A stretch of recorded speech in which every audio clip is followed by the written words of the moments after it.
Hello everyone. National income का एक topic है कि जिसमें ना एक्सक्लूजन और इंक्लूजन की बात होती है। बच्चों को बहुत ज्यादा दिक्कत होती है कि कौन से ट्रांजैक्शन को हम it will be included, it will not be included. Domestic income, national income में इंक्लूजन एक्सक्लूजन का जो पार्ट होता है ना, वो बहुत ज्यादा ट्रिकी है और बहुत ज्यादा कंफ्यूजन क्रिएट करता है। इस चीज को अपन थोड़ा सा मैं ट्राई करूंगा कि आप लोगों को बहुत सारे क्वेश्चंस को एक जगह पर अपन उसको मर्ज करें, एक जगह पर रखें और चीजों को जितना हो सके सिंप्लीफाइड मैनर में मैं आपको समझाने का ट्राई करूंगा। सोर्स है ये अपना, जितना भी ये मैंने क्वेश्चंस लिए हैं ये पार्ट संदीप गर्ग की बुक का, मैक्रो इकोनॉमिक्स की बुक का है। चलिए शुरू कर दें। इंक्लूजन एक्सक्लूजन की बात है नेशनल इनकम में। सबसे पहला क्वेश्चन अपन ले रहे हैं। देखो सबसे पहले हेडिंग क्या है, items not included national income. ठीक है, पहले से डिस्कस कर लेते हैं कि ये सारे आइटम्स नेशनल इनकम में आने नहीं वाले। पहला क्या लिखा है, transfer income and payments like scholarship, old age pension, unemployment allowance, gift, expenditure. और क्या लिखा है, birthday, marriage, pocket money, remittance from abroad, financial help. ये सारी चीजें क्योंकि ये किसी भी टाइप के प्रोडक्टिव एक्टिविटी में एडिशन नहीं कर रहे हैं, नो वैल्यू एडिशन। अब है कंपलसरी ट्रांसफर पेमेंट। जैसे हम लोग जो इंटरेस्ट टैक्स, कैपिटल गेन पे जो टैक्स, इनडायरेक्ट टैक्स हम लोग जो पे करते हैं वो ट्रांसफर पेमेंट है और government does not make any promise to provide. कहने का मतलब अगर आप कोई भी टैक्स पे कर रहे हो तो गवर्नमेंट आपको प्रॉमिस नहीं करेगी कि आप टैक्स दे रहे हो तो उसके अगेंस्ट में हम आपको कुछ पे करेंगे। ये कंपलसरी पेमेंट और ट्रांसफर पेमेंट है, वन साइडेड पेमेंट है।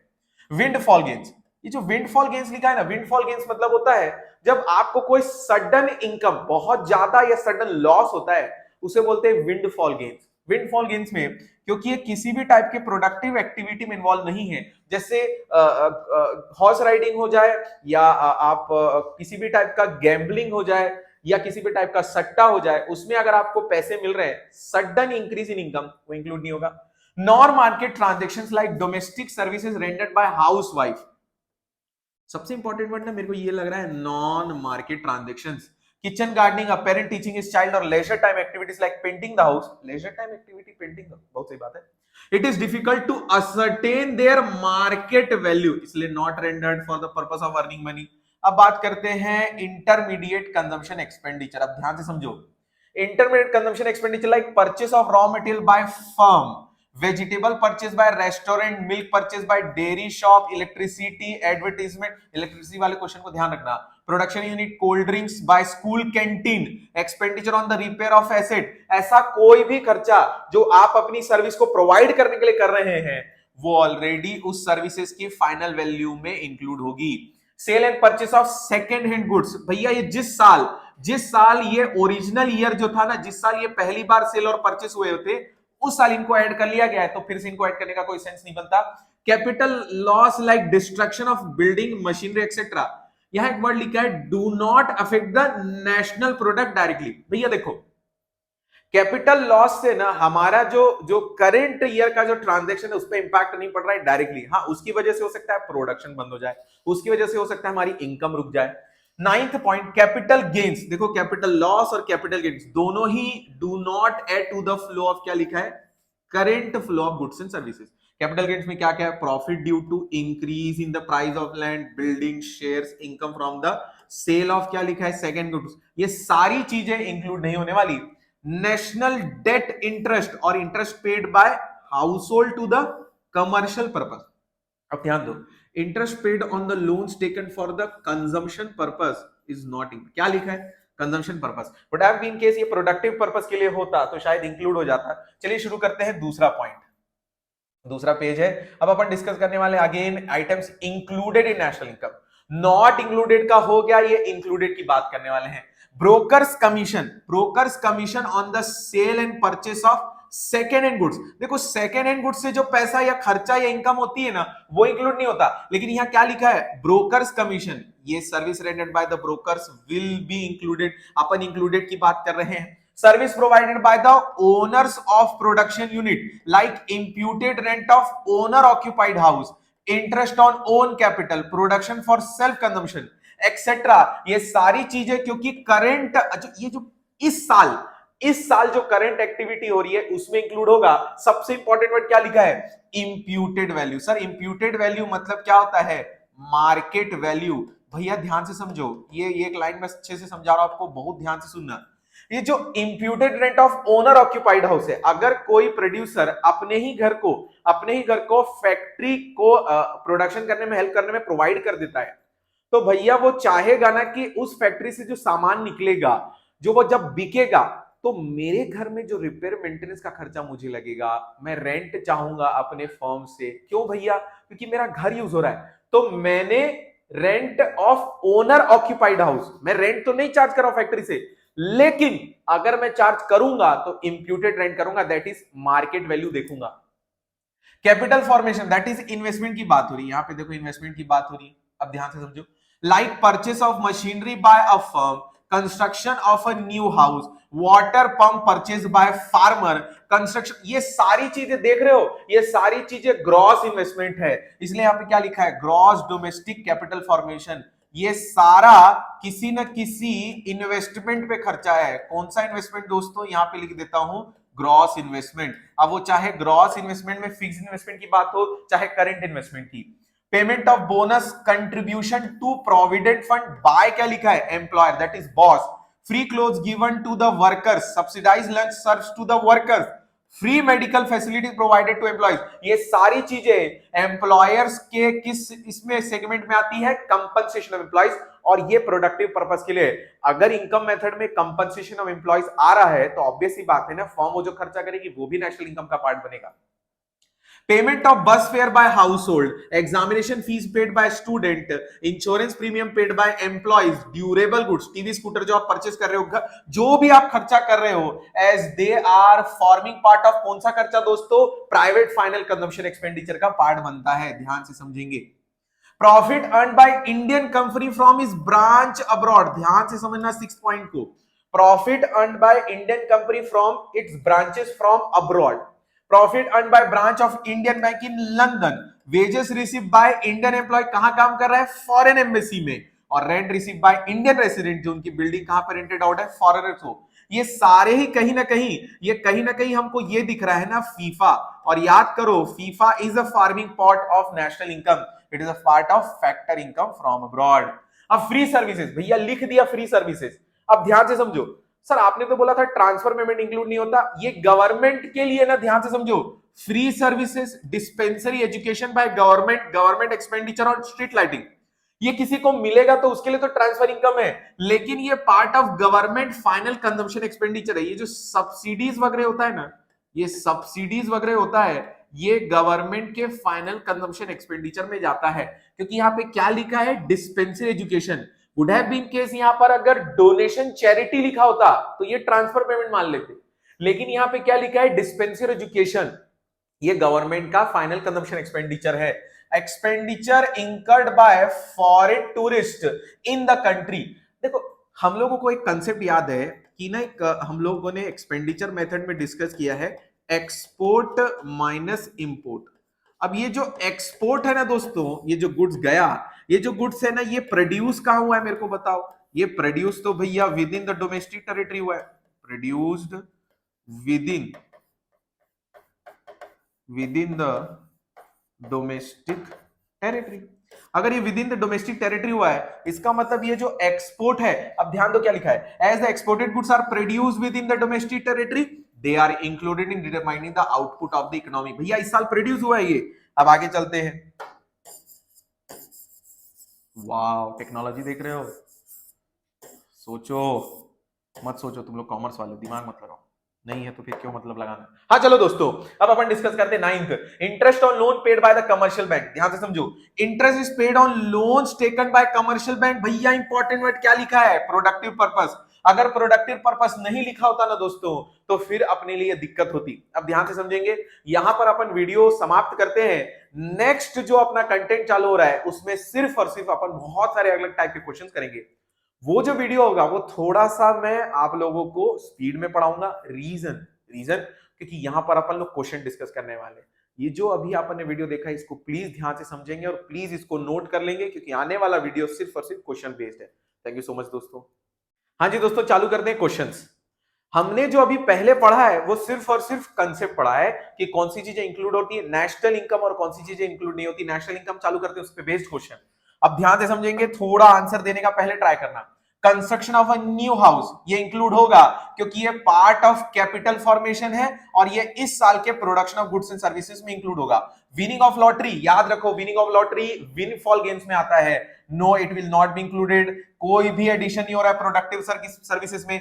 Increase in the price of stocks, मैंने क्या बोला था, अगर किसी भी लैंड की या किसी भी फाइनेंशियल एसेट की प्राइस बढ़ रही है, वो भी सिर्फ और सिर्फ किसी भी ऐसे रीजंस की वजह से जो विंडफॉल है, सडन प्राइस, जैसे एग्जांपल के लिए इन्फ्लेशन की वजह से, अगर किसी लैंड की प्राइस बढ़ रही है, गवर्नमेंट की किसी भी डेवलपमेंटल एक्टिविटीज के, अगर इनकी वजह से अगर आपके प्राइस बढ़ रहे हैं, इसका मतलब विंडफॉल है और विंडफॉल गेन्स को हम लोग इंक्लूड नहीं करते हैं। तो चलिए शुरू करते हैं अगला टॉपिक। वाओ, या ओके, हाँ अब आगे।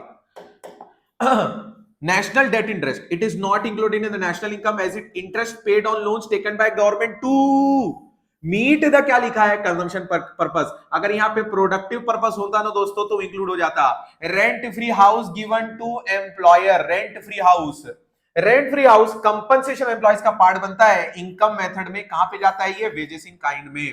Profit earn by branches of foreign bank in India, foreign bank in India, ये फैक्टर पेड टू अब्रॉड हुआ, और फैक्टर पेड टू अब्रॉड है तो भैया वो तो फैक्टर पेड अब्रॉड हुआ। हमको तो क्या चाहिए रहता है दोस्तों, फीफा चाहिए रहता है। ये क्या है, FITA.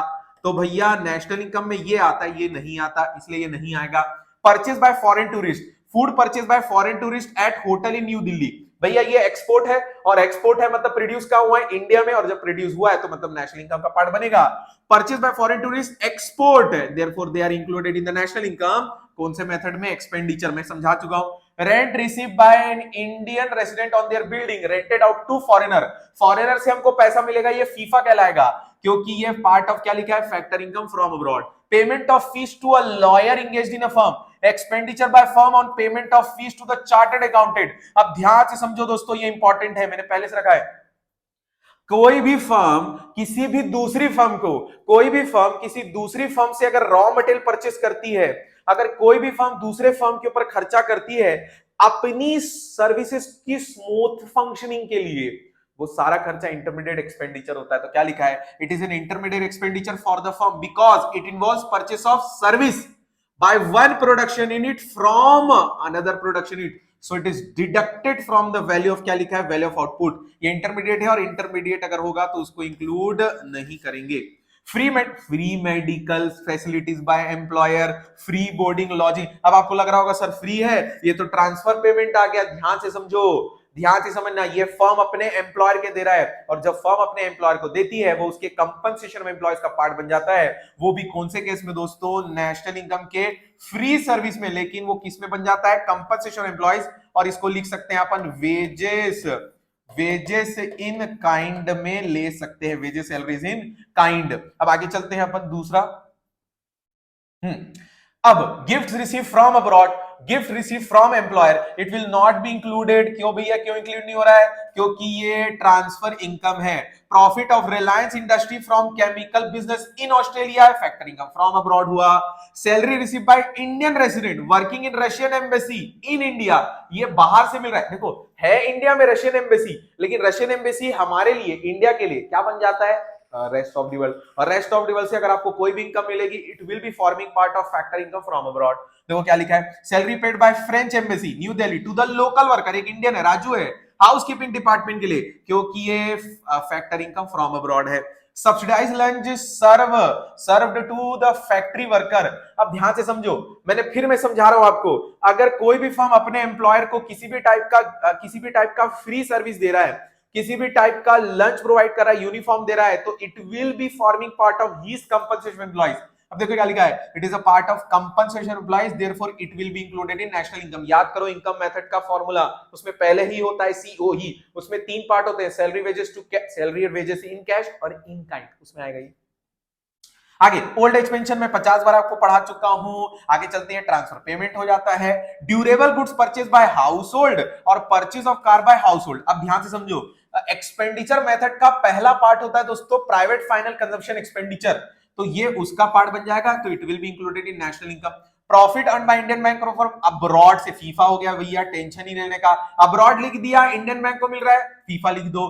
Earning of share holder from the sale of share नहीं आएगा दोस्तों, it will not be included in national income as it a financial claim only. ये सिर्फ पेपर में ओनरशिप चेंज हो रही है, इनकम में कंपनी के कोई चेंज नहीं आ रहा है, ध्यान देना। मान के चलो, मैं एक बार बता देता हूं, फर्म है, फर्म ने सेल कर दिया ए को, अब ए सेल कर रहा है बी को, फर्म को कोई पैसा मिला क्या? नहीं ना, तो ये करंट फ्लो में तो जा ही नहीं रहा है। लेकिन अगर ए इस शेयर को बी को बेचने के लिए किसी ब्रोकर को हायर करता है और उस ब्रोकर को कमीशन पे करता है, तो ये जो कमीशन जो पे कर रहे हैं ना दोस्तों, ये वाला, ये नेशनल इनकम का पार्ट बनेगा। लेकिन यहां जो ट्रांजैक्शन हुआ है वो नेशनल इनकम का पार्ट नहीं बनेगी, ध्यान देना। आगे चलते हैं, अगला पार्ट, वाओ, अगेन टेक्नोलॉजी का यूज। हाँ, आगे एक्सपेंड, फिर याद देखो एक्सपेंडिचर ऑन क्या लिखा है, advertisement, commodities used in scientific research. ये भैया, ये दोनों खर्चा साइंटिफिक रिसर्च क्यों कर रहा है? आदमी अपने प्रोडक्ट को अच्छे से बनाने के लिए साइंटिफिक रिसर्च कर रहा है, आदमी अपने प्रोडक्ट को बेचने के लिए मार्केट में एडवर्टीजमेंट कर रहा है। इसका मतलब मैं अपनी सर्विसेज को प्रोवाइड करने के लिए, हमारे बिजनेस की स्मूथ फंक्शनिंग के लिए खर्चा कर रहा हूं। तो क्या लिखा है देखो, it will not be included in national income, क्योंकि ये किसका पार्ट बन गया? इंटरमीडिएट कंजम्पशन एक्सपेंडिचर का। Receive from sale of land नहीं आता दोस्तों, किसी भी तरह का कोई भी ऐसा जो लैंड। अच्छा, अब आपको लगेगा सर ये तो ना तो सेकेंड हैंड है, ना तो ये सेकेंड हैंड है, ना ये फाइनेंशियल एसेट, ना ये फाइनेंशियल एसेट है। अब क्या लिखा है? It will not be included as land is a free gift of nature and can not be produced. भैया देखो, हाँ, आपके इस ये जो आपने जो अभी सेल किया, ये जो परचेस किया है, ये जो आपको जो इनकम मिली है, ये इनकम तो कैपिटल गेन हुई ना, और कैपिटल गेन की जो इनकम रहती है उसको इंक्लूड इसलिए नहीं करते क्योंकि लैंड प्रोड्यूस नहीं होती। जो चीज प्रोड्यूस नहीं होगी उसको सिर्फ अपन ओनरशिप ट्रांसफर कर सकते हैं, उसमें अपन बेच नहीं सकते, as per the national income का कंसेप्ट। आगे चलते हैं, 21वां क्वेश्चन, फाइनेंशियल हेल्प लिख दिया भैया, विक्टिम ऑफ फ्लड्स को, जो फ्लड के विक्टिम है उनको गवर्नमेंट ऑफ इंडिया क्या कर रही है? कंपनसेशन कर रही है, क्योंकि ये ट्रांसफर पेमेंट है, इंक्लूड नहीं होगा। Purchase of machinery by factory, purchase of taxi by taxi driver. ध्यान दो, अगर कोई भी फर्म अपने सर्विस को प्रोवाइड करने के लिए कोई फिक्स्ड एसेट या मशीन परचेस कर रही है, तो ये उस फर्म के लिए ग्रॉस डोमेस्टिक कैपिटल फॉर्मेशन हो गया, दैट इज वो फर्म का इन्वेस्टमेंट हो गया। क्या लिखा है? It will be included in national income as the part of domestic capital formation. Royalty, yes, it will be included in the national income as royalty is a productive income. भैया फालतू थोड़ी दे रहे हैं, आपको उस प्रोडक्ट को use करने की रॉयल्टी मांग रहे हैं। Commission, brokerage on sale of share second hand, मैंने पहले ही बोला है, सेकेंड हैंड गुड्स बेचो, सेल ऑफ शेयर्स करो, फाइनेंशियल एसेट बेचो, इनकम अगर आपकी इनकम जनरेट हो रही है, आप खर्चा कर रहे हो, नॉट बी इंक्लूडेड। बट अगर वहां पे कमीशन और ब्रोकरेज की बात होती है सेल ऑफ सेकेंड हैंड पर, या अगर बात होती है फाइनेंशियल एसेट पर, या कोई भी ब्रोकरेज की बात होती है, it will be included in national income as the income of middleman for his productive purpose. Dividend received by an Indian from his investment in share of a foreign company. भैया देखो, ये factor income from abroad है, और आपको पता है ना national income के सेकंड जो कंपोनेंट है ऑपरेटिंग सरप्लस, उसमें जो थर्ड कंपोनेंट होता है प्रॉफिट, उसका फर्स्ट कंपोनेंट क्या है? डिविडेंड है, और ये फीफा हुआ। Purchase of raw material by production unit, milk purchase by sweet shop, और एक्सपेंडिचर ऑन इंजन ऑयल, ये सारे खर्चे इंटरमीडिएट एक्सपेंडिचर है दोस्तों, ध्यान देना। अर्निंग ऑफ सेल्फ एम्प्लॉयड की इनकम हमेशा कौन सी इनकम होती है दोस्तों? मिक्स्ड इनकम होती है। एंड इनकम मेथड में एनडीपीएफसी निकालते समय अपना जो लास्ट कंपोनेंट होता है वो mixed income of self employed होता है, और जब सेल्फ एम्प्लॉयड की इनकम की बात हो तो वो मिक्स्ड इनकम होती है, और it will be forming part of national income. तो यहां देखो क्या लिखा है, earning of self employed included in national income as it, क्या लिखा है? Mixed income. Money receive from the sale of, क्या लिखा है? सेकेंड हैंड का। क्यों होगा? Second hand goods, sale of shares नहीं होने वाला, ब्रोकरेज कमीशन यस होगा। लास्ट क्या लिखा है? Imputed rent as people living such houses enjoy housing activity similar to those in rented house. ये बहुत इंपॉर्टेंट लाइन थी दोस्तों, सिमिलर हाउस वाली। आगे चलते हैं अपन लोग 30th क्वेश्चन, बहुत ध्यान से समझना ये वाला question. Contribution to provident fund by employer, पहले तो वो समझ लेते। एम्प्लॉयर अगर मेरा बॉस मेरे प्रोविडेंट फंड में मेरे फ्यूचर, जब मैं जॉब छोड़ दूंगा तो मेरे फ्यूचर को सिक्योर करने के लिए कोई कंट्रीब्यूशन कर रहा है, तो yes it will be forming part of compensation employ, that is third component, security services contribution by employer. फिर क्या लिखा है, value of interest forgone on loans provided by employer to employ. ये सारी चीजें कहीं ना कहीं कंपनसेशन एम्प्लॉयज का पार्ट बन रही, it is a part of compensation to employ. wheat grown by farmer but used entirely for क्या लिखा है, फैमिली कंजम्पशन, सेल्फ कंजम्पशन कर लिए। भैया अगर आप व्हीट प्रोड्यूस कर रहे हो तो प्रोड्यूस हो रहा है मतलब उसकी वैल्यू तो निकाली जा सकती है ना, इंप्यूटेड रेंट तो है ना, आप वैल्यू तो असरटेन कर सकते हो। क्या लिखा है, it is included in national income because it adds to the current flow of goods and services, therefore imputed value should be included. Sir यहां तो वो तो खुद खा लिया तो वैल्यू कहां से असरटेन हो पाएगी? फिर से मैं क्या बोल रहा हूं, यहां वर्ड क्या लिखा है देखो, इंप्यूटेड। इंप्यूटेड मतलब क्या होता है पता है, मार्केट वैल्यू सिमिलर प्रोडक्ट की निकालना, सिमिलर प्रोडक्ट की निकालना। भैया मेरे को पता है कि कई लोग व्हीट प्रोड्यूस करके खा नहीं रहे हैं, उसको बेच रहे हैं, तो मैं उनसे पूछूंगा कि अगर आपने 1 क्विंटल प्रोड्यूस किया तो कितने ही उसकी वैल्यू, वो इंप्यूटेड वैल्यू है। सर एक सेकेंड, पर अगर कोई खुद खा रहा है तो उसका इल्ली क्यों कर रहे हैं हम लोग, नेशनल इनकम में क्यों ले रहे हैं? भैया देखो ये हमारी कंट्री के प्रोडक्शन में तो यूज हुआ ना, हमारी कंट्री के जीडीपी में तो कंट्रीब्यूट करना चाहिए ना, हमारी कंट्री में प्रोड्यूस हुआ है ना, तो लेंगे। आगे, expenditure on the construction of flyover by the government, ये तो भैया ग्रॉस डोमेस्टिक कैपिटल फॉर्मेशन है। हमें एक कोई चीज याद दिलाता हूं, एक्सपेंडिचर मेथड के थर्ड मेथड, एक्सपेंडिचर मेथड में थर्ड कंपोनेंट है gross domestic capital formation. Gross domestic capital formation का मैं अब लिख के बताता हूं, ग्रॉस डोमेस्टिक कैपिटल फॉर्मेशन का एक कंपोनेंट होता है gross domestic fixed capital formation, और दूसरा होता है आपका चेंज इन स्टॉक। ये जो कंसेप्ट है ना gross domestic fixed capital formation, इसमें 3 कंसेप्ट होते हैं, gross business investment, gross residential investment, और जो थर्ड कंपोनेंट है वो भी रिलेट करने वाले हैं, gross public investment.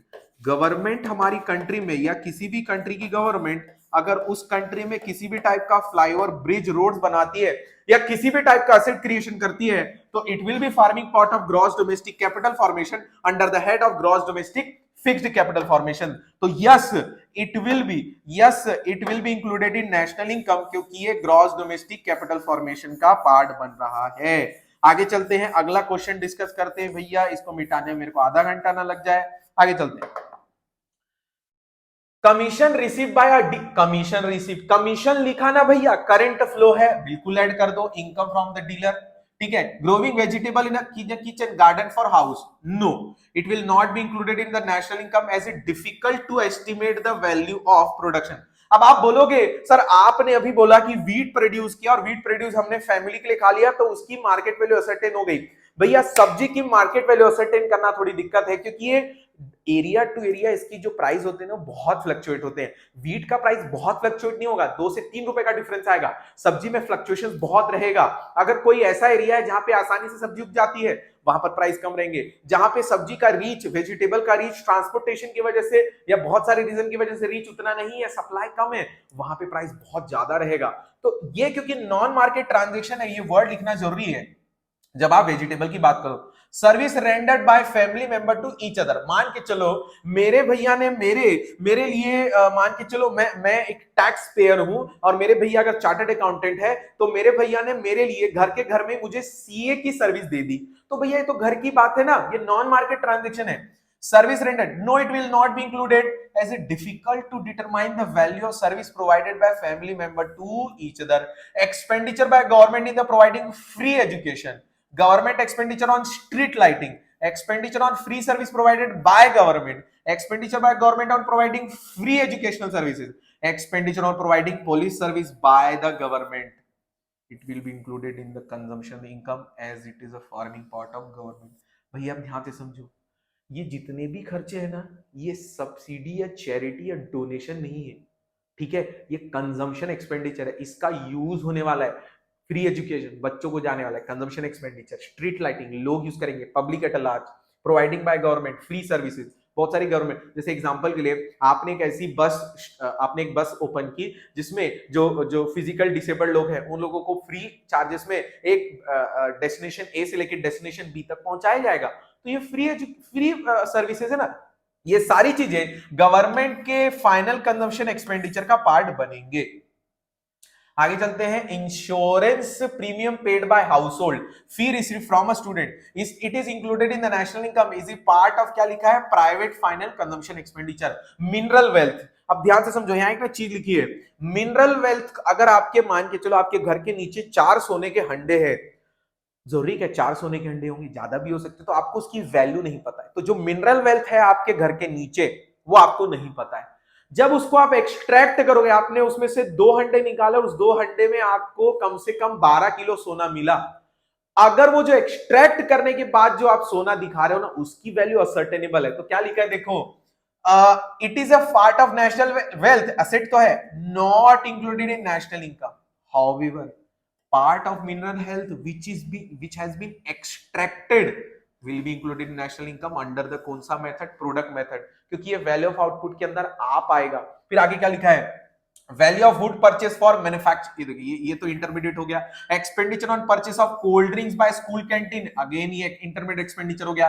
Transport expenses, again intermediate, it will not be included in national income, is a part of, क्या लिखा है, intermediate expenditure. Purchase of equipment by installation by factory, factory अगर अपने सर्विसेज को provide करने के लिए कोई भी सर्विस लेती है, जैसे मान के चलो एक फैक्ट्री ने मशीन परचेस की, एक टैक्सी, जो टैक्सी कंपनी प्रोवाइडर, उन्होंने टैक्सी परचेस की, अगर मैं अपनी कंपनी में एसी परचेस करता हूं, मेरी कंपनी में मैं अगर फोटोकॉपी मशीन लेता हूं, ये मेरे फैक्ट्री के लिए इन्वेस्टमेंट है, ये ग्रॉस डोमेस्टिक कैपिटल फॉर्मेशन का पार्ट बनेगा।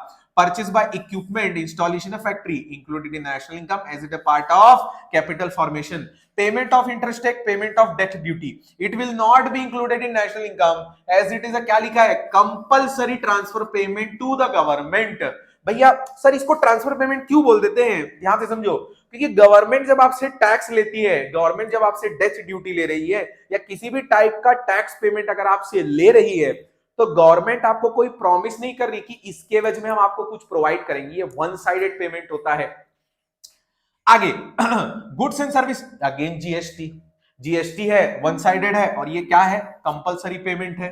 Salaries paid to Russians working in Indian embassy in Russia, salaries paid to Russian working in Indian embassy, ये फीटा है। No, it not included national income as a part of factor income paid to abroad. Salary paid by Indian embassy है, लेकिन किसको मिल रहा है, local worker, तो ये जापान के लोकल वर्कर है, तो ये फीटा कहलाएगा, भले इंडियन एम्बेसी से उनको मिल रहा है। It is subtracted from the domestic income to get national income, वो तो कन्वर्जन का पार्ट है। कैपिटल गेन हो या कैपिटल लॉस हो, दोनों ही इंक्लूड नहीं होंगे। क्यों भैया, क्योंकि किसी भी टाइप के प्रोडक्शन को हेल्प नहीं करते। सर कैपिटल गेन मतलब क्या होता है, सर एक बार थोड़ा सा अगर ये थोड़ा सा प्रकाश डाल देते इस बात पर, कैपिटल गेन और कैपिटल लॉस तो आपको मैं बता चुका हूं, कैपिटल गेन पे डिस्कस करते हैं। मान के चलो 1982 में मैंने एक लैंड परचेस की 25,000 में, ठीक है, आज 2024 में उसकी वैल्यू 35 लाख रुपए हो गई है। क्या मैंने किसी भी टाइप का यहाँ पर प्रोडक्शन एक्टिविटी परफॉर्म की, क्या मैंने किसी भी टाइप की कोई मेहनत की, कोई मेहनत नहीं की, जस्ट बिकॉज इन्फ्लेशन बढ़ रहा है, जस्ट बिकॉज लैंड की डिमांड बढ़ रही है, इसलिए इतना ज्यादा प्राइस में हाइक आ गया, तो ये जो मेरे को एक्स्ट्रा यहां से यहां तक का जो पैसा मिलेगा ना, इसको बोलते हैं गेन। और ये कैपिटल गेन इसलिए क्योंकि ये कैपिटल एसेट को बेचने से मिलने वाला पैसा है, इसलिए इसको क्या बोलते हैं, कैपिटल गेन। अब भैया अगर कोई प्रोडक्शन एक्टिविटी नहीं हो रही और आपको फिर भी पैसा मिल रहा है, तो वो थोड़ी नेशनल इनकम में करवा लेंगे। No capital gain, it will not included as they do not add to the current flow of goods and services in the economy। अब आगे चलते हैं। Harish works in a USA and sends money to his family in India, तो it will not be included। क्यों भैया, क्योंकि ये क्या है, transfer payment. Destruction of building, capital loss, it will not be included in national income as it will not affect the national product directly। HP uses its own new laptop in the office, मैंने क्या बोला है, self consumption purpose के लिए। अगर कोई भी firm अपने लिए एसेट परचेस करता है तो वो बन जाता है भैया इंप्यूटेड वैल्यू के लिए उसकी लैपटॉप निकालेंगे, मतलब it will be included in national income, क्योंकि वो उनके लिए कैपिटल फॉर्मेशन हो जाता है। आगे चलते हैं, purchase of truck to carry goods by production unit. भैया ये तो ग्रॉस डोमेस्टिक कैपिटल फॉर्मेशन अब आपको समझ में आ चुका है। Direct purchase made by abroad by government, it will be, ये थोड़ा सा क्वेश्चन पढ़ते हैं एक बार। Direct purchase made abroad by government, government ने बाहर से कुछ मंगवाया है तो गवर्नमेंट के लिए गवर्नमेंट फाइनल कंजम्पशन एक्सपेंडिचर हुआ। Earning from a part time job in McDonald's by a student, yes it will included in national income as it income receive for productive service. बेचारा काम कर रहा है, मेहनत कर रहा है, फिर भी उसकी बंदी पे खर्च कर देगा तो अनप्रोडक्टिव पर्पस के लिए खर्चा कर देगा, खत्म हो गया पैसा। Receive from sale of property, खत्म हो गया। Inherited from relative, no it will not be included, क्योंकि ये already receive from such property by virtue of transfer as in an already existing project. Okay, अब ध्यान से समझो, receive from sale of property और इनहेरिटेड फ्रॉम रिलेटिव, ये दोनों ही चीजें इंक्लूड नहीं होगी क्योंकि ये प्रोडक्टिव पर्पस के लिए प्रोडक्टिव एक्टिविटी नहीं है। Entertainment allowance to an employ for entertaining business guest, नाचिएगा ये, it will not be included national income as it intermediate consumption expenditure. कैसे सर? बिजनेस को ग्रो करने के लिए एम्प्लॉय को नचाया गया, बिजनेस को ग्रो करने के लिए मीटिंग में इसको नचाया गया, एम्प्लॉय को नचाया गया और इस एम्प्लॉय को नाचने के लिए पैसे मिले। आगे चलते हैं, expenditure on the purchase of share, खत्म, नहीं आएगा। परचेज ऑफ शेयर खत्म, परचेज ऑफ शेयर खत्म, no it will not be included, क्योंकि ये ऐसे ट्रांजैक्शन है जो सिर्फ पेपर क्लेम है। मैंने बोला ना कंपनी वाला एग्जांपल ए और बी वाला याद रखेंगे। Goods lying within the production boundary, no such goods, क्योंकि प्रोडक्शन बाउंड्री अगर क्रॉस नहीं किया है तो अभी भी इंटरमीडिएट गुड है। आगे चलते हैं, money receive by family in India from relative working abroad, ये ट्रांसफर रिसिप्ट है भैया, नहीं आएगा। आगे चलते हैं, sale of an old house, खत्म हो जाती है बात यहां पर, no it will not be included, क्योंकि एनी प्रोडक्टिव एक्टिविटी, और ये जिस साल खरीदा गया था, सॉरी जिस साल बना था उस साल की प्रोडक्टिव एक्टिविटी में, प्रोडक्शन एक्टिविटी में इन्वॉल्व हो चुका है। Expenditure on the purchase of old house, खत्म। Purchase of house by tenant, खत्म। Purchase of rented factory building by factory owner, it will not be included in the national income because payment of purchase of second hand goods due to transfer of on, ध्यान से समझना, ये तो आप समझ गए, expenditure on the purchase of an old house, ये तो सेकंड हैंड है। यहां पे देख रहे हो, purchase of house by tenant, purchase of rented factory building by the factory owner, यहां पे ना दोनों ही ऑलरेडी रेंट पे थे, इसका मतलब ये सेकंड मोशन हो गया ना। सेकंड मोशन मतलब होता है ये पहले रेंट पे है फिर आप खरीद रहे हो, इसका मतलब आप ऑलरेडी एग्जिस्टिंग ऑब्जेक्ट को परचेस कर रहे हो, बेसिकली वो तो सेकंड हैंड ही हो गया ना। आगे, insurance money receive from Oriental Insurance due to destruction of factory due to capital loss, transfer receipt, payment of interest by bank to its depositor, payment of interest by government firm, payment of interest by firm, payment of interest by firm to bank. भैया ये जितने भी transaction payment वाले देखे, interest वाले, ये consumption, बहुत बड़ा सी लिख दिया मैं, कंजम्पशन एक्सपेंडिचर नहीं होगा, ये कंजम्पशन पर्पस के लिए नहीं होगा, बल्कि ये तो भैया प्रोडक्टिव पर्पस के लिए है। और जब जब चीजें प्रोडक्टिव पर्पस के लिए होती हैं उसको नेशनल इनकम में इंक्लूड किया जाना चाहिए। Yes it will be included in national income as such interest paid on the loan taken for productive purpose.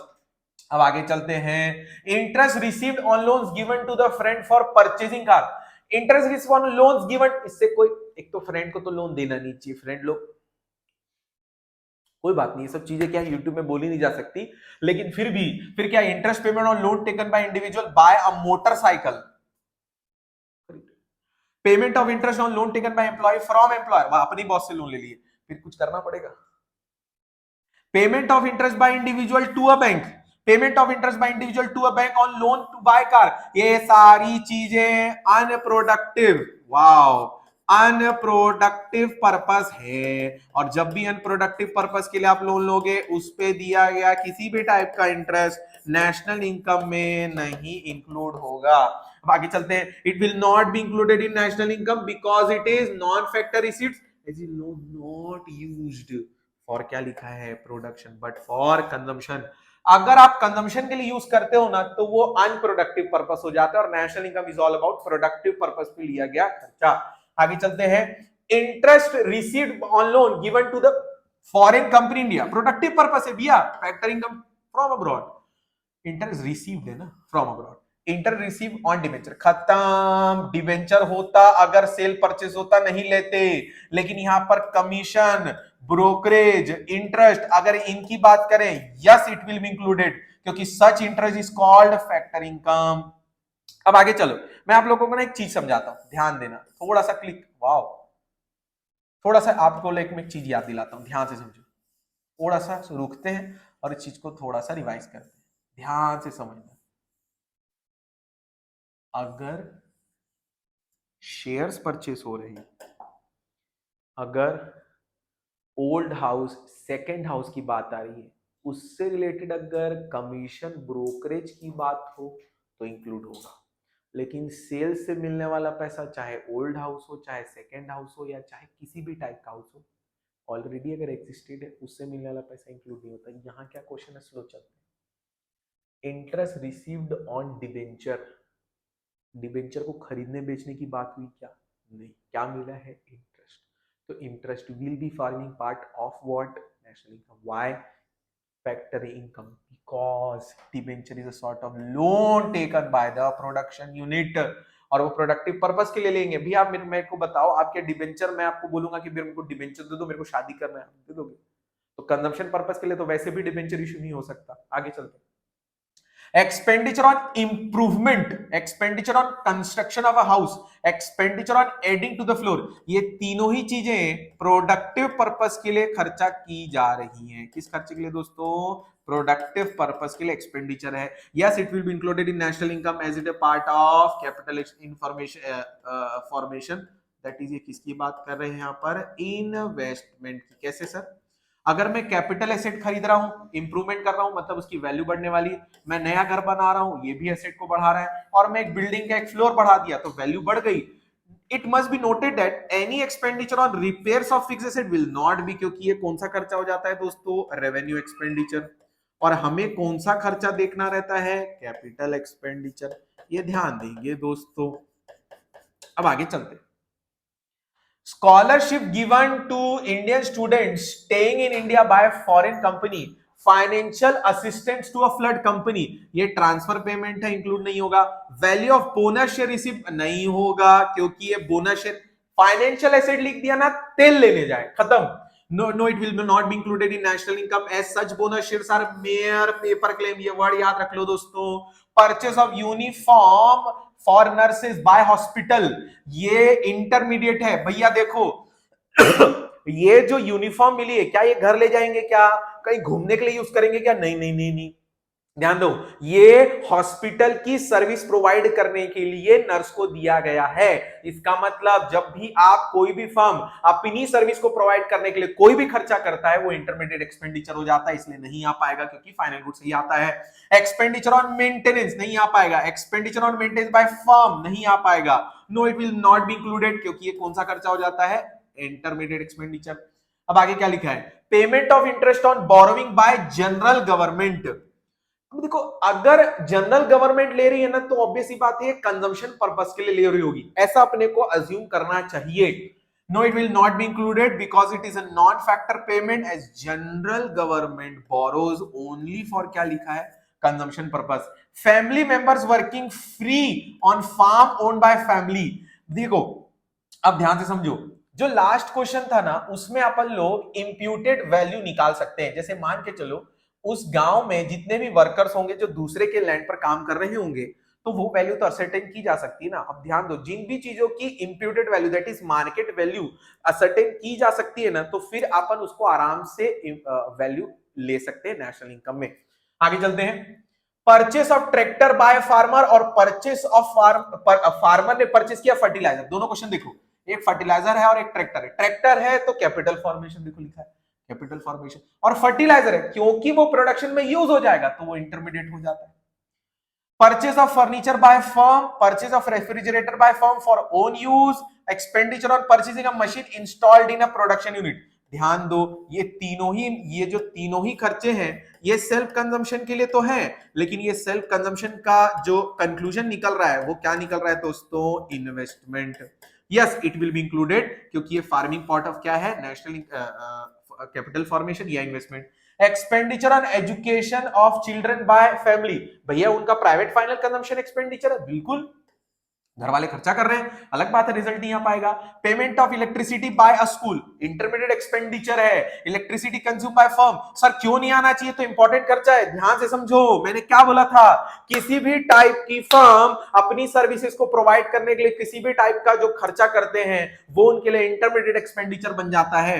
It will not be included as in an intermediate cost and will be deducted from the value of output to reach क्या, national income. Dividend received, अगर यहां पर सिर्फ ये लिखा होता cell of share तो नहीं आ पाता, लेकिन क्या है ये डिविडेंड है, ये करंट ईयर की इनकम में ऐड होना चाहिए। It will be included is a part of profit of production unit. याद करो आप लोग पढ़े हो, एनडीपीएफसी निकालते हो, एनडीपीएफसी के लिए सीओई निकालते हो, फिर ओएस निकालते हो, और ओएस में 3 चीजें निकालते हो, रेंट, रॉयल्टी, इंटरेस्ट और प्रॉफिट। और प्रॉफिट का एक छोटा सा पार्ट होता है डिविडेंड। तो भैया अगर डिविडेंड है तो it will be included in national income. आगे चलते हैं दोस्तों, अगला पार्ट डिस्कस करते हैं। Festive gifts from an employer, boss से मेरे को पैसा मिल रहा है तो भैया बॉस के लिए ट्रांसफर पेमेंट है, नेशनल इनकम में नहीं आएगा। कंट्रीब्यूशन प्रोविडेंट फॉर एम्प्लॉयज लिखा है, अगर मेरा बॉस पैसा ना लगाए ना, मेरा बॉस पैसा लगा रहा है तो फिर वो तो नेशनल इनकम का पार्ट बनेगा सिक्योरिटी सर्विसेज कंट्रीब्यूशन में। लेकिन मैं अगर अपने प्रोविडेंट फंड के लिए पेंशन स्कीम में, एलआईसी में, प्रीमियम में पैसा दे रहा हूं तो वो खर्चा नेशनल इनकम का पार्ट नहीं बनेगा। No, it will not be included in national income because such contribution कौन कर रहा है, एम्प्लॉई। दोस्तों लास्ट अपनी ये स्लाइड बची है जिसमें हमारा नेशनल इनकम का एक्सक्लूजन और इंक्लूजन खत्म होगा, डोमेस्टिक इनकम का इंक्लूजन और एक्सक्लूजन बचा है। लास्ट स्लाइड डिस्कस करते हैं, payment of corporate tax by firm. अब ध्यान से समझो, यहां थोड़ा ना आपको कंफ्यूजन होगा। It will not be included in national income, is it a transfer payment of the government. अब आपको थोड़ा सा कंफ्यूजन होने वाला है, ध्यान से समझना ना। सर अभी आपने बोला कि नेशनल इनकम निकालते समय डोमेस्टिक इनकम में एनडीपीएफसी के सेकंड कंपोनेंट ओएस में आपका प्रॉफिट निकालते समय कॉर्पोरेट टैक्स होता है। क्या लिखा है, payment of corporate tax by a firm, it will not be included in national income as it a transfer payment to the government. Profit निकालते समय हम कॉर्पोरेट टैक्स को ऐड इसलिए करते हैं क्योंकि हमें प्रॉफिट की वैल्यू निकालनी होती है। यहां पूछ रहा है कि प्रॉफिट के ऊपर जो कॉर्पोरेट टैक्स दिया वो नेशनल इनकम का पार्ट बनेगा कि नहीं। क्यों नहीं बनेगा, क्योंकि ये ट्रांसफर पेमेंट है। गवर्नमेंट जब आपसे टैक्स ले रही तो आपके लिए वो कुछ ऐसा सोच के नहीं रखी कि आप टैक्स दोगे तो हम आपके लिए कुछ करके देंगे, ठीक है, कंपलसरी पेमेंट है। Cash transfer by government of India to the people below poverty line, ये तो भैया ट्रांसफर पेमेंट हो गया। आगे चलते हैं, payment of family pension to the family of CRPF personnel who lost their lives in Pulwama attack, it will be included। क्यों भैया, क्योंकि ये फैमिली पेंशन है, लाइक रिटायरमेंट पेंशन है, और अगर रिटायरमेंट पेंशन है तो इसका मतलब ये कॉन्ट्रैक्ट बेसिस पे हुआ होगा, employment contract sign by. Service of school teacher, मिलना चाहिए पैसा, ऐसे क्यों कर रहे हो यार। It will be included in national income as it contributes to the current, मेहनत कर रहे हैं यार लोग, टीचर लोग, ठीक है। आगे payment of indirect tax by firm, फिर ये कंपलसरी पेमेंट है, ये ट्रांसफर पेमेंट है फर्म के पॉइंट ऑफ व्यू से। It will not be included in national income, it is just a transfer payment. और depreciation on capital asset charge by firm, it will not be included national income, it is a mere accounting entry needed to accommodate regular wear and tear. Depreciation पर किया गया खर्चा, क्योंकि ये पता नहीं non cash transaction items होते तो इंक्लूड नहीं हो सकता। यहां पर खत्म होता है दोस्तों इंक्लूजन एक्सक्लूजन का, और ये बहुत सारे क्वेश्चंस कर लिए आप। इन क्वेश्चंस करिए, इन क्वेश्चंस के बाहर कुछ नहीं पूछेगा। तो मिलते हैं नेक्स्ट वीडियो में डोमेस्टिक इनकम के एक्सक्लूजन इंक्लूजन के लिए। हाँ जी दोस्तों, नेशनल इनकम का एक्सक्लूजन इंक्लूजन वाला पार्ट खत्म हो चुका है, अभी आपने देख लिया। अब आपको देखना चाहिए डोमेस्टिक इनकम का इंक्लूजन और एक्सक्लूजन वाला पार्ट, ठीक है। सबसे पहले अपन क्वेश्चन चालू करते हैं। Let us discuss some example for clarification of the concept of domestic income. पहला क्या क्वेश्चन है, देखो मेरे साथ। Profit earned by branches of foreign bank in India. सबसे पहली बात, प्रॉफिट अर्न किया है फॉरेन कंपनी की ब्रांच जो सिचुएटेड है इंडिया में। अब आंसर क्या लिखा है, yes it will be included in the domestic factor income as profit are earn within the domestic territory. दिमाग में क्वेश्चन आता है सर लेकिन कंपनी तो फॉरेन है, फॉरेन बैंक है, फॉरेन कंपनी की ब्रांचेस है, इसके लिए अपन ने चार्ट बनाया। देखो स्टेप्स फॉर देखो अपन को ये समझना है कि हम कैसे डिस्कस करेंगे कि कौन सा ट्रांजैक्शन डोमेस्टिक इनकम में आएगा, तो उसके लिए एक स्टेप सबसे पहला क्वेश्चन में देखिए कि अगर वो जियोग्राफिकल बाउंड्रीज या फिर पॉलिटिकल बाउंड्रीज के अंदर है कि नहीं। तो पहली बात, जियोग्राफिकल बाउंड्री और पॉलिटिकल बाउंड्री मतलब होता है इंडिया का मैप। इंडिया के मैप को बोलते हैं पॉलिटिकल बाउंड्री और जियोग्राफिकल बाउंड्रीज। क्लियर हो गया? ओके, अब आगे चलते हैं। अगर वो क्वेश्चन में जो है वैल्यू, देखो profit earn by branches of foreign bank in India, in India है, हाँ है, यस। तो कहां है? यस है तो कहां है? भोपाल में, इंदौर में, कहां पे? तो वो है फॉरेन एम्बेसी। अच्छा, फॉरेन मिलिट्री स्टैब्लिशमेंट में है, इंटरनेशनल ऑर्गेनाइजेशन में है। अच्छा, नहीं नहीं नहीं नहीं, ऐसी कोई भी चीज, ऐसी कोई भी जगह, ऐसा कोई भी वर्कर अगर यहां पे सिचुएटेड है, इंडिया में है, इंडिया के मैप में है और यहां अगर सिचुएटेड है, no it will not be included in domestic income. लेकिन इन तीनों में से वो नहीं है इंडिया के अंदर, यस में आ रहा है, लेकिन ये वेयर में इन तीनों में से फिट नहीं बैठ रहा है, तो फिर वो डोमेस्टिक इनकम पार्ट बन जाएगा। समझ में आ गया?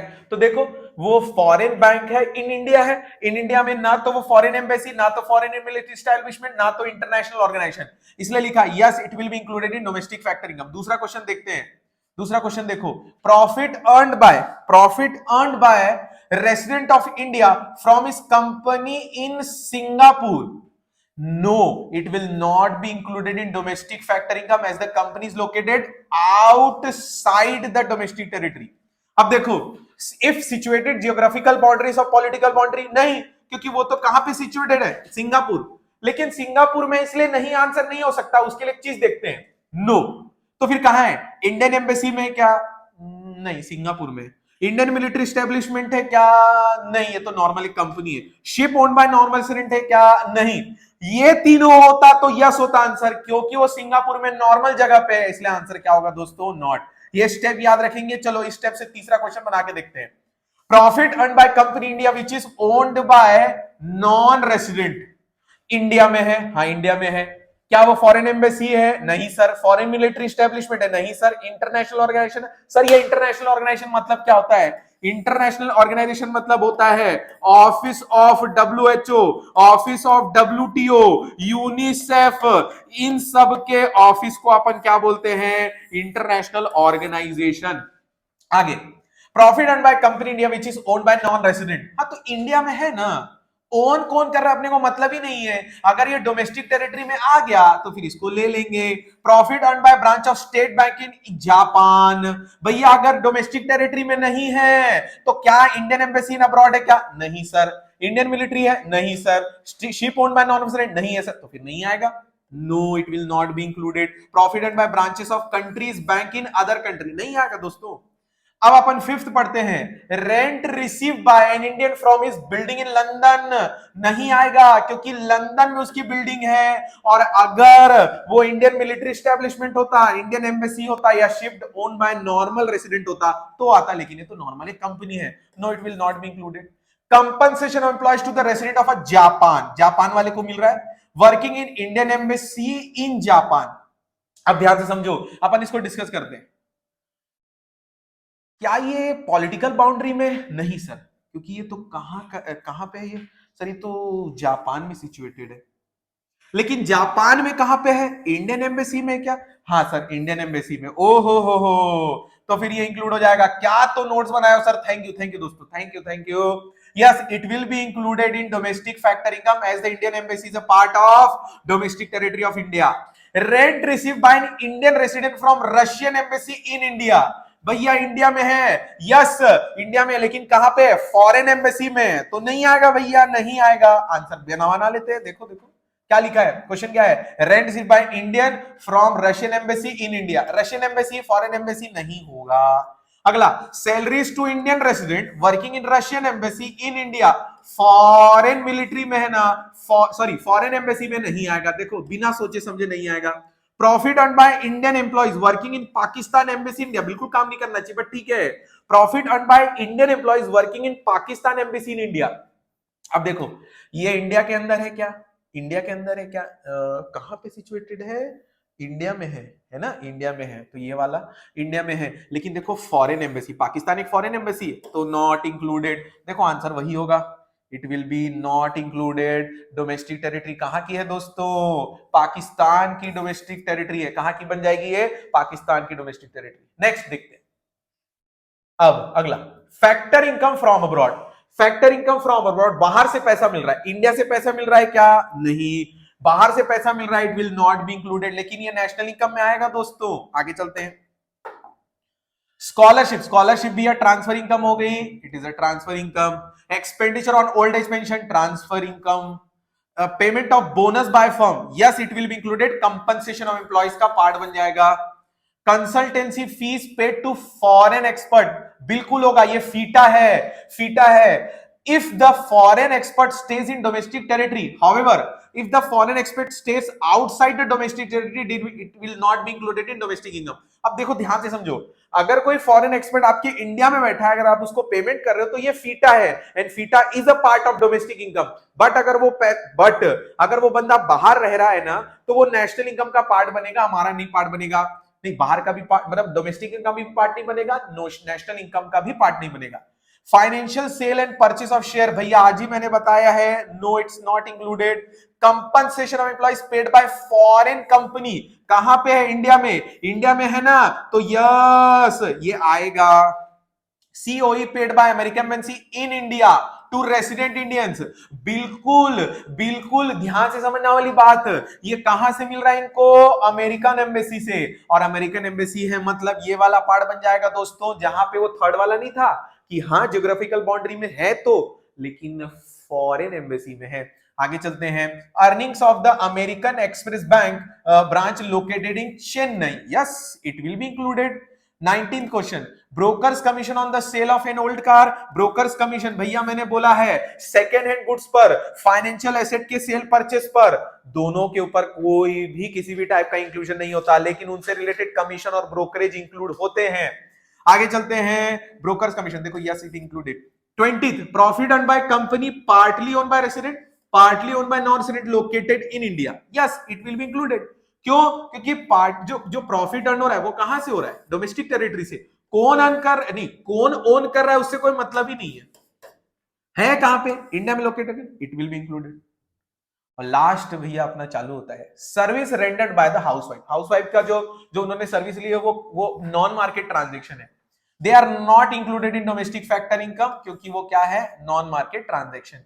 कैपिटल गेन, विंडफॉल गेन और विंडफॉल लॉस दोनों को इंक्लूड नहीं करते, not included in the domestic territory as they arise on account of rising price. मतलब ये प्रोडक्टिव पर्पस के लिए, प्रोडक्टिव एक्टिविटी के अगेंस्ट में नहीं है, प्रोडक्टिव एक्टिविटी के अगेंस्ट में नहीं है। आगे देखो, आगे विंडफॉल गेन नहीं आएगा, ये दोनों same question. Remittance from non resident Indian to their families India, no they are not included in the domestic factor income because it's currently transfer from rest of the world. An Indian, oh मस्त चीज आ गई, an Indian owned aeroplane operating between Singapore Dubai। देखो कोई भी ship या aircraft, question में aircraft ship दोनों use कर सकता है, अगर ये ओन्ड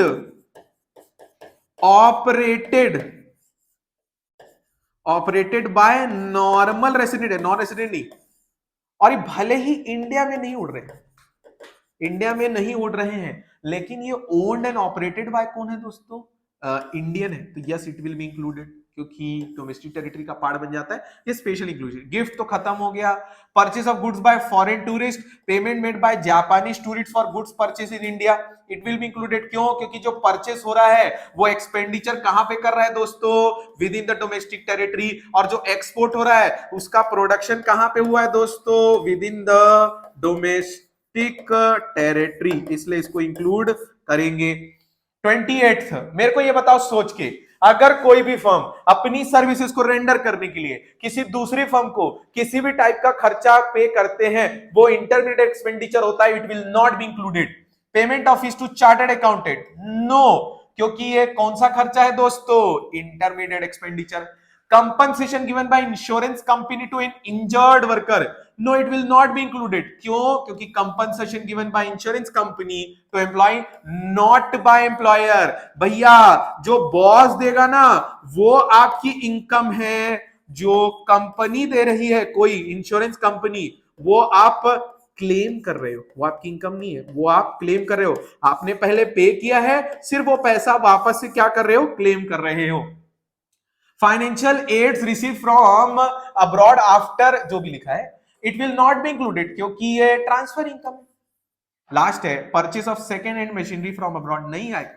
कितने बार बताए, सेकेंड हैंड गुड्स का सेल और परचेज और किसी भी टाइप के फाइनेंशियल एसेट को सेल और परचेज करने का ट्रांजैक्शन कभी भी डोमेस्टिक और नेशनल में इंक्लूड नहीं होता है, वेयर एज इनसे रिलेटेड कमीशन और ब्रोकरेज विल बी इंक्लूडेड। तो दोस्तों यहां पर खत्म होता है डोमेस्टिक इनकम और नेशनल इनकम की इंक्लूजन वाला पार्ट। नेक्स्ट वीडियो में अपन केस स्टडीज वाली जो सीरीज है वो चालू करेंगे। थैंक यू सो मच दोस्तों, अच्छे से पढ़ते रहे।